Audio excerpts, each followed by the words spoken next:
Hello বন্ধুরা, কেমন আছো তোমরা? আশা করি যে যেখান থেকে আমার ব্লগটি দেখছো বন্ধুরা তোমরা সকলে খুব ভালো আছো।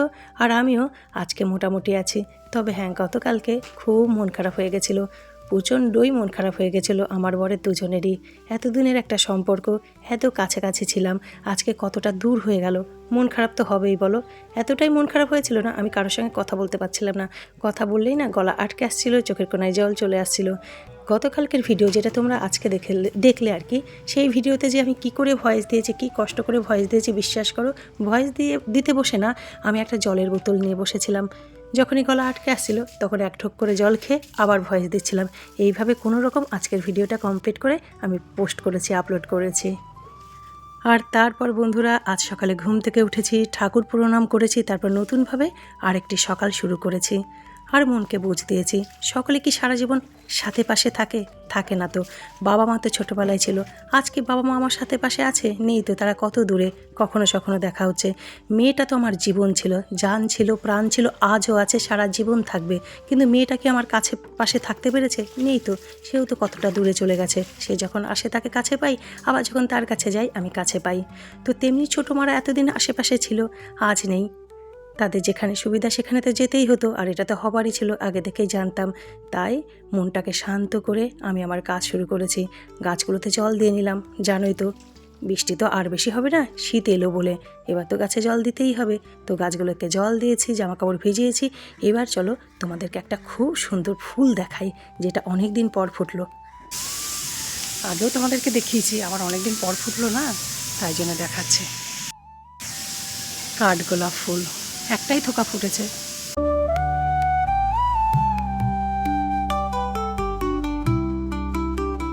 ডাল কাটতে কাটতে গাছটা না একদম ছোট করে ফেলেছি।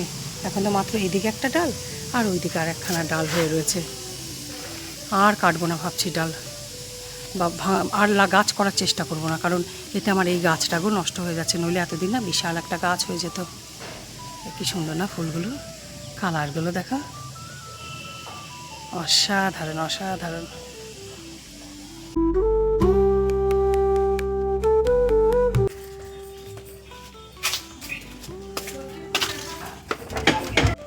এই যে জল পড়ে না করো না দা, জল পড়ে পড়ে বাল্বগুলো নষ্ট হয়ে যায়।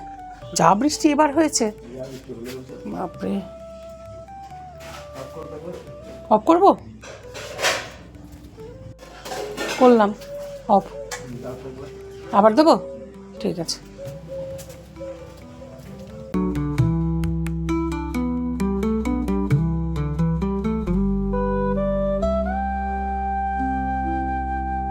এই লাইটগুলো জানো তো খারাপ হয়ে গেছিলো, জলে জলে জ্বলছিল না, ফিউজ হয়ে গেছিলো। করুণাদা এসেছে সকাল সকাল লাইটগুলো লাগাতে। এই লাইটগুলো সেই জানো তো তোমার দুর্গাপুজোর আগে, মানে মহালয়ার আগে ঘরে ঝুল ঝেড়েছিলাম। তারপর আর তো ছাড়া হয়নি। দুর্গাপুজো গেল, লক্ষ্মী পুজো গেল, আর আগামী সপ্তাহে তো কালী পুজো। আজ সোমবার হয়ে গেছে, তো ভাবছি একটুখানি নিচতলার ঝুলটা আজকে অন্তত ঝেড়ে পরিষ্কার করি। চুমকি দিয়েও কাজে চলে এসছে, চুমকি দিয়ে বাসন মাঝে উঠোন দেবে, ততক্ষণ আমার ঝুল ঝাড়া আর একটু বিছানাগুলো ঝাড়টার দিয়ে দেওয়া হয়ে যাবে। ঘরে ঝুলটুল ঝাড়ার সময় দেখবে একটুখানি ধুলোবালি বা ঝুল বিছানায় সব কিছুতে পড়বেও। তো চুমকি দিত উঠোনটা ধোবে, টাইম লাগবে, বাসনটা মাজবে, ততক্ষণে আমি ঝুলটুকু ঝেড়ে না বিছানাগুলো একটু ঝেড়ে দিই। ও তারপর ছাদ দিয়ে মুছলে ঘরটা ভালো পরিষ্কার হবে। যদিও সকালবেলা আমি যখন ঘর ঝাড় দিয়েছিলাম না, একদম গুছিয়েই ঝাড় দিয়েছি, যেটা আমি করে থাকি। আর জানো বন্ধুরা, তোমাদেরকে না আমার একটা কথা বলাই হয়নি। চুমকিদির উপরে আমি তৃতীয়াতে এত রেগে গেছিলাম না, আমি জানো ওর কাজ বন্ধ করে দিয়েছিলাম, যে রাখবই না, ছাড়িয়ে দিয়েছিলাম। পুরো গোটা পুজোতে না ওকে কাজ করাইনি। একাদশীর দিন তারপর ওর যেটা করে থাকে আর কি, একদম বলা নেই খাওয়া নেই, হাও মাও করতে করতে কাঁদতে ঢুকলো। তারপর শেষে আর হবে না বৌদি, আর ছুটি করব না, ব্যাস। তারপর যেটা হয় আমি আবার গলে গেলাম। আর এবার তবে হ্যাঁ, এবার কিন্তু গলছিলাম না। ওকে ছাড়ানো নিয়ে জানো তো আমার বরের সঙ্গেও ঝগড়া হয়ে গেছিলো।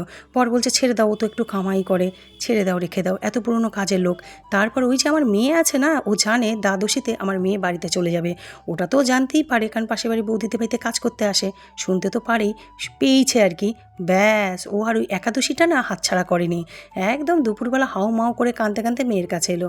মেয়ে গেল গলে, মা রেখে দাও, চুমকি মাসিকে রেখে দাও, ব্যাস আবার রেখে দিলাম। এমনিতে আমি জানো তো ওর অগোছালো একটু কাজ বা খুব দেরি করে ফেলে কাজে আসতে বা খুব তাড়াতাড়ি চলে আসে, ওর এইগুলো বা মাঝে মাঝে কামাই করে সবই মেনে নিই, কিন্তু তার তো একটা লিমিট আছে। এত বেশি কামাই করে ফেলে না যে বলা যায় না, বলার না আর কি। তারপর ওই যে ওর বয়স্ক মাকে পাঠিয়ে দেয়, সে মা অর্ধেকের বেশি কাজ করতে পারে না। সব মিলিয়ে খুব রাগ হয়ে গেছিলো এবার। এমনিতে কিন্তু জানো তো ওর যেমন একটা দোষ আছে, ও ভীষণ কামাই করে, ওর কিন্তু অনেক গুণও আছে।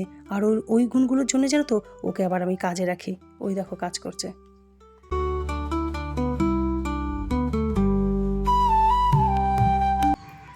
সপ্তাহে একদিন তো ভোলে বাবাকে চান করাই গো, একদম ফুলের পাপড়ি টাপড়ি দেখবে একটু লেগেই থাকে। যতই রোজকার শুকনো ফুল রোজ ফেলে দিই, বাসি ফুল তবুও। এমনি রোজ দিন তো বাবার মাথায় জল ঢালে, কিন্তু চান যদি বলো তো ওই সোমবারে করাই, পুরো একদম ঘষে ঘষে না পরিষ্কার করলে না পরিষ্কার হয় না। পাথরের থালাটা একদম দেখো জলের দাগ হয়ে গেছে, এগুলো কি করে পরিষ্কার করে কে জানে। পুরো জলের দাগে পাথরের থালা, কুচকুচে কালো পাথরের থালাটা দেখো দেখতে কেমন হয়ে গেছে।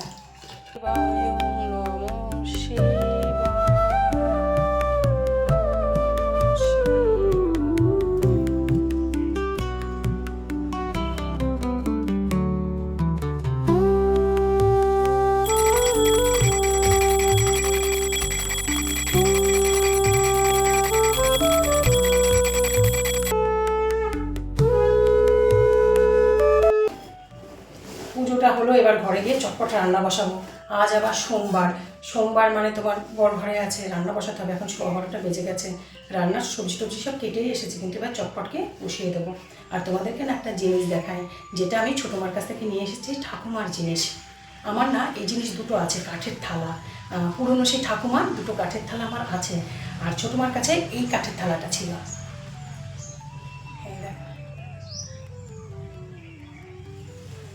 তখন ছোটো বলছে এই থালাটা আমি আর কী করবো, ওখানে কাজেও হয়তো লাগবে না।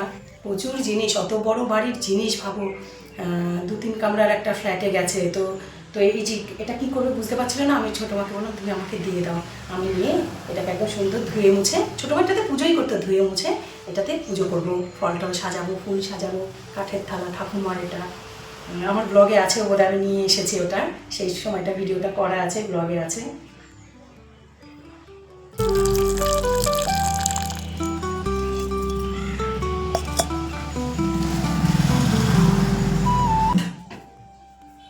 তো সেই বুড়ো বাবাটা একদিন এসেছিল না, বুড়ো দাদুটা, বাবাটা কে তো এসেছে, তো একটুখানি ফ্রিজে না খাবার আছে, দিয়ে দিই।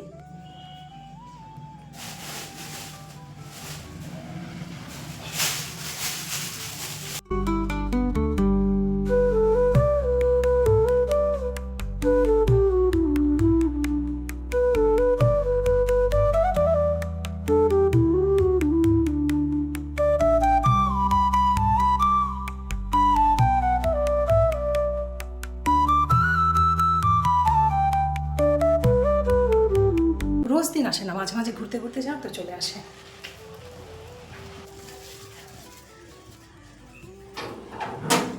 তাই না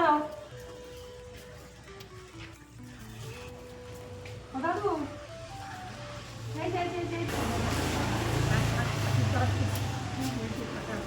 ঠিক আছে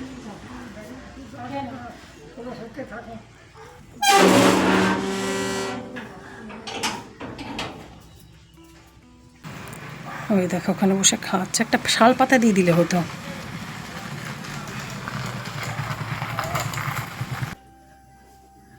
ঠাকুর ঘর থেকে সে রান্না বসিয়ে দিয়েছি, ভাত বসিয়ে দিয়েছি। আর রান্নাঘরে না আজকে একটু আলো কম আছে, কারণ ওই পাশের লাইটটা ফিউজ হয়ে গেছে। বিকেলে নিয়ে আসবো। সকালে করুণাদা এসেছিলো যখন, তখন করুণাদারও সময় ছিল না। করুণাদা তো এক জায়গায় কাজ করে না, চাকরি করে, সেখানে যাওয়ার ছিল, ডিউটিতে যাওয়ার ছিল আর কি। তো করুণাদার লাইটটা আনার, বাল্বটা আনার সময় ছিল না, তো আমারও আনা নেই। তো বিকেলবেলা আমি নিয়ে আসবো বাল্বটা, তো এইটা এখান থেকে বড় উঠে স্ল্যাবের উপরে উঠে লাগিয়ে দিতে পারবে। তাই জন্য আজকে একটুখানি মানে রান্নাঘরের আলোটা আজকে একটুখানি কম কম আছে।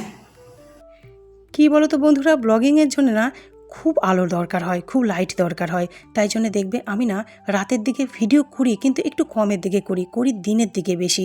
তার কারণ দিনে লাইট থাকে। আর আমার ঘরে যদি নর্মাল ভাবো না যে লাইট, তাহলে তো অনেক লাইট, কিন্তু ব্লগিংয়ের জন্য একটু কমই আছে। এবার পুরো লাইটের সিস্টেম চেঞ্জ করা এই মুহূর্তে তো আমার পক্ষে সম্ভব নয়। তাই জন্য চেষ্টা করছি যেখানে যে লাইটটা খারাপ হয়ে গেল বা ফিউজ হয়ে গেলে লাগাচ্ছি, সেটা একটু বেশি পাওয়ারের লাগাচ্ছি। রান্নাঘরেরটা ফিউজ হয়ে গেছে, এক পাশে আমি 25 পাওয়ার বা 25 ওয়াট কিছু একটা বলে, তো সেটা লাগিয়েছি। তো ও পাশেও না আমি তাই লাগাবো। বাইরের লাইটগুলো ফিউজ হয়ে গেছিলো, সেখানেও বেশ বড় বড় লাইটই দিলাম। কী বলো তো, একটু একটু করে চেষ্টা করছি ব্লগিংটাকে না আরেকটু ভালো করার খুব ভালো করার ইচ্ছে হয়, জানো তো। অনেক অনেক সুন্দর ভিডিও করার ইচ্ছে হয়। চেষ্টা করছি গো, মন প্রাণ দিয়ে চেষ্টা করছি।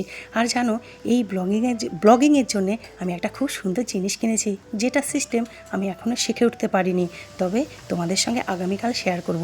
আজকে সম্ভব হলো না, অ্যামাজন থেকে অর্ডার দিয়েছিলাম, সেটা এসে গেছে। তোমাদের সঙ্গে আগামীকাল আমি অবশ্যই শেয়ার করব। আর জানো, আজকে আমি ডাল রান্না করিনি। এই ডালটুকু না গতকালকের ছিল। বর যদিও বাসি ডাল বলেছি না, বাসি খাবার একটু কম খেতে চায়, হয়তো খাবে না, তবুও না করলাম না। অতখানি ডাল থাকার পরে আবার ডাল করতে ইচ্ছে করে। ওই তো তোমার আলু বরবটি ভাজা করেছি, তারপর আজকের মাছটা না পোস্ত দিয়ে খুব ভালো করে করছি। খুব কম পরিমাণ সর্ষে দিয়েছে এখানে, দেখেই বুঝতে পারছো পুরো পোস্ত দিয়ে করার মতনই। তো মাছটা ভালো করে করে নিচ্ছি, আর ভাতের মধ্যে মিষ্টি কুমড়ো সিদ্ধ দিয়েছি, তার সাথে একটু ঘি দিয়ে দেবো, পুরো হয়ে যাবে।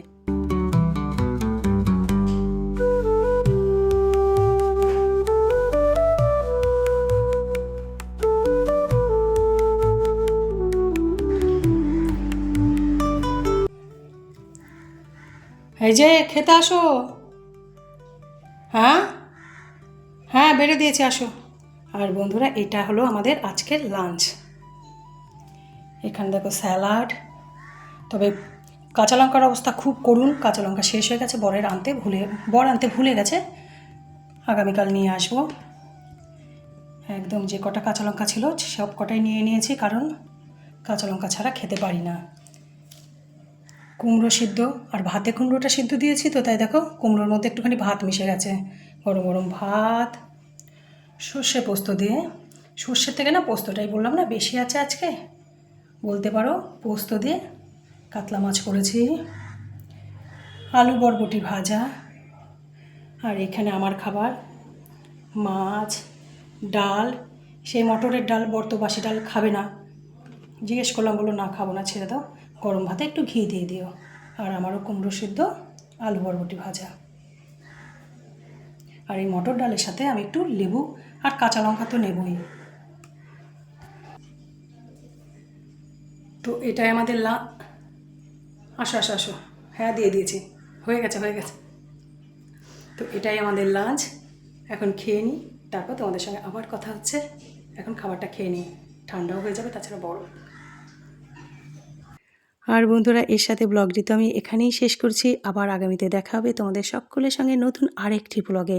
তোমরা আমার সাথে থাকবে, পাশে থাকবে, ভালো থাকবে, সুস্থ থাকবে। টাটা।